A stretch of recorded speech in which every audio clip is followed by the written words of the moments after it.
Hi, everybody. Once again, it's Chris with the podcast Vertical about bedsores. You know, it's Armistice Day, 11/11, the 11th day, 11th hour, and the 11th month. So you can see where the flag is flying quite high here.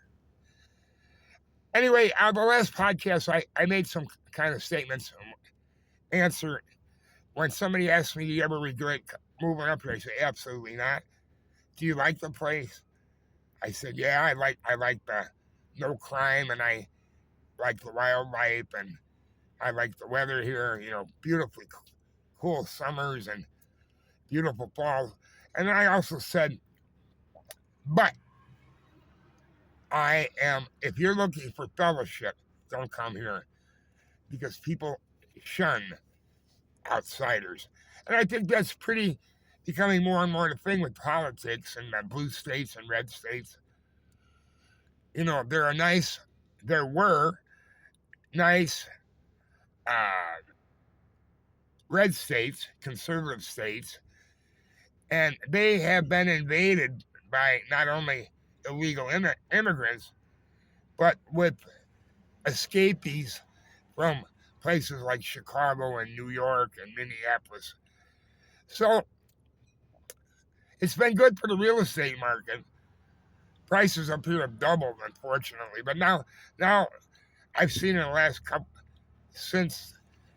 the last 6 months, houses are dropping by 10%. Have dropped by 10%. So if if you like the house and it's 169,000, you should be able to make an offer for, I don't know, 160, 10%, 160. Actually, you get 16 grand off that. So it's $169,000 house. 10% is 69. So do the math. I'm not a good mathematician. But anyway, I came here and I make $2,000 a month, and wasn't 8 years ago. That wasn't a lot, but you could get by. But now it's to the point we have a hard time making ends meet. And so I went out and worked second jobs. I got every lousy job there was. I already talked to you, the one over there at the ski hill that had the crazy manager and her co-conspirator. I'm going to talk to you about this. I saw an ad 2 years ago, right about this time, $25 an hour plowing snow. So I went over there. The principal's real nice. And I told him I've been plowing snow for years, which I did. I had 7 trucks in Chicagoland, big trucks, little trucks, everything, and tractors. And so I thought, they did a background check on me. I was fine. The guy told me to 3 or more inches, show up and run the pickup truck. They have a big earth mover here, but I've driven earth movers. Like I plowed snow for the Indiana Toll Road, and you had to take this big loader and go into that salt shed and with that big bucket and put it on the back of these big snow plows. But I told the guy, honestly, I'm really not really good at these things, at this front end loader, because I probably don't have more than 4 hours in my whole life on a big, huge earth mover. So that's the guy, the boss over here. First thing he said when I came in, "Oh, you're the guy that doesn't want to run the front end loader." And I said, "Look, man, I can run it if I have to, but I'd rather not because I'm not really, used to it. But I can relearn it. The guy was a jerk from the minute I walked in there and to the minute I left, and he got progressively worse. I made a point. He had an assistant who was a pretty cool guy. But so anything that ever happened, I tried to deal with his assistant. But I told him I don't hang around in the garage. I'm not hanging out there. I'm not seeking fellowship. I'm just trying to get the snow moved. So the first night, this mean guy, he was showing off out there at the front end loader, and they had a beautiful. He ran over a beautiful picnic table. He backed over it, and we know that when you're backing, you were like some 1,900 times.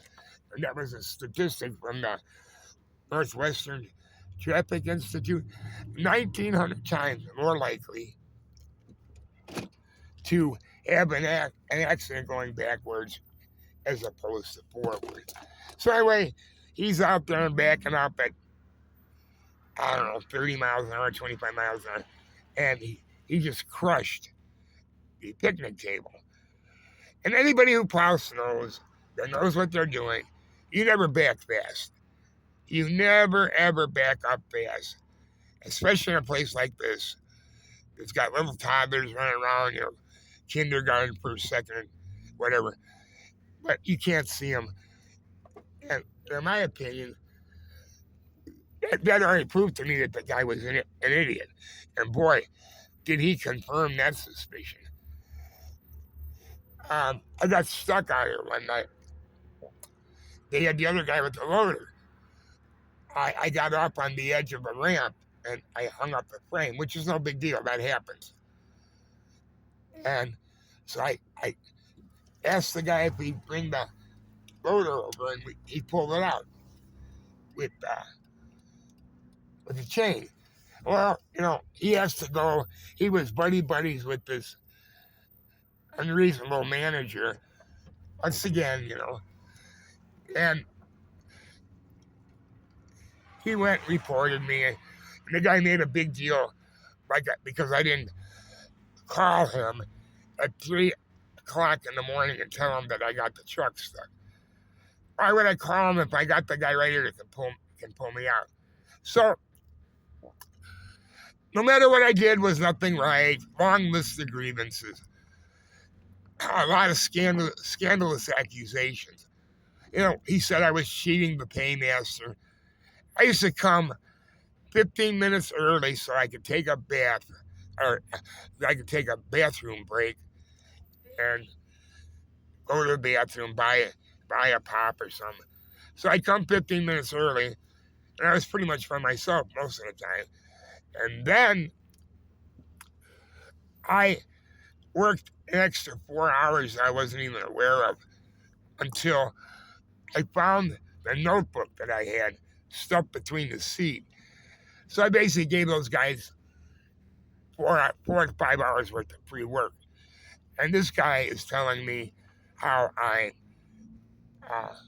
robbing the paymaster, which I found pretty insulting, especially considering the circumstances. Coming early, never hung around, never late, never goofed off, never.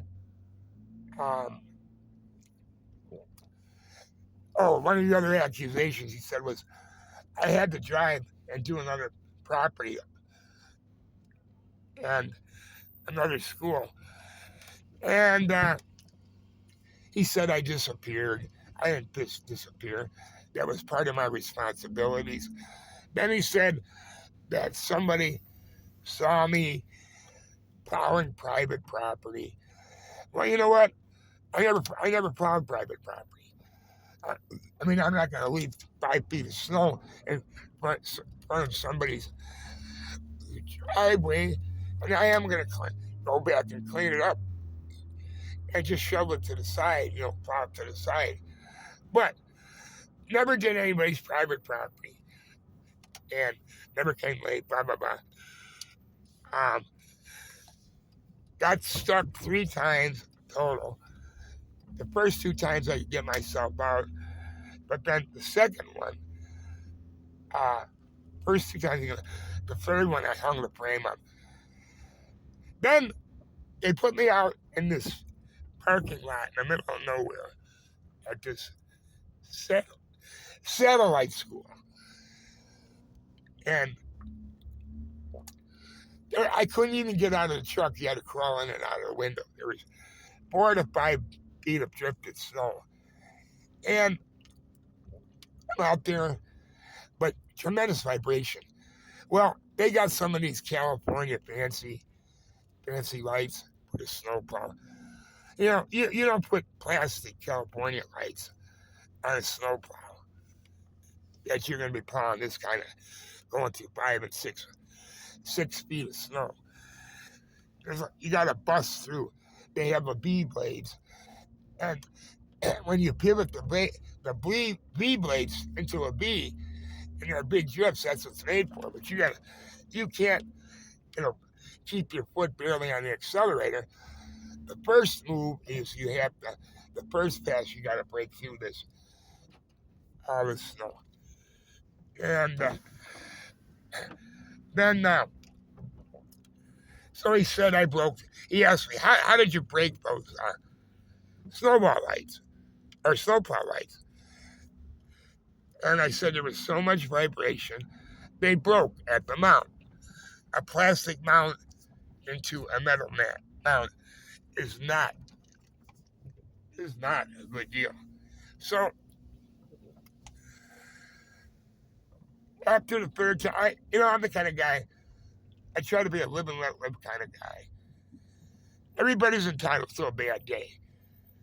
But once you start making scandalous accusations and that I'm being dishonest, that I'm trying to hide accidents or incidents, well, getting stuck in a snowstorm is not an accident. So it is what it is. Just getting stuck. No more, no less. And I couldn't please the guy. I knew there was going to be a problem, and I told him right to his face, after the third time he told me off for nothing. I told him, look, I knew you were a problem. I could tell, and the way I knew that, I could hear him talking real rough. They had a couple guys here that ran the snow blowers and the tractors. He's just talking real rough to him, making him clean the bathroom 2 or 3 times in one day. Just a miserable. And the ironic thing is, we can't hold on to anybody. We can't get anybody to work. That should have been a red flag right then and there. Can't get anybody to work here. Well, I can't get anybody because you are such an unreasonable jackass that nobody wants to put up with you. So he said there was going to be a big powwow, a meeting on Monday morning. It hit the fan on Sunday. I said, no, I'm going to tell you what's going to happen Monday morning if I have anything to say about it. I am going to bring my timesheet in, and I'm going to bring the key, and I'm not coming back. I can't take your, I just can't take your, to me, you have some real mental health issues, and you're a mean guy. Probably one of the meanest guys I've ever worked for in 50 years of work and 60 years of work. So then I say, well, I don't like the people. And my wife says, oh, you can't get along with anybody. And no, I can't get along with unreasonable people who make scandalous accusations against me, who impugn my reputation. And, I told the guy, years ago, I wouldn't hire any of you guys plow snow here, except one guy, the tattletale. I never saw a guy that could handle a front end loader with a blade the way this tattletale guy. He was a rotten guy. He was a liar and a phony. But he was a good operator. I told him, other than this guy that drives the front end loader, I wouldn't hire either. They could never. The strange thing, they could never back up without smashing into something. And I said, if you worked for a private concern, snowplowing concern, they couldn't afford you, even if you work for free. Because you guys are always smashing into stuff. You can't back up without hitting something. And so if it seems like I'm hard on these people, I really am. Because I've had 8 years of unreasonable, mean spirited, unjustified um, behavior. It was like the guy was like a 12-year-old spoiled brat. So here I am, getting too old to work, and just try to survive the best you can. Okay, everybody, thanks.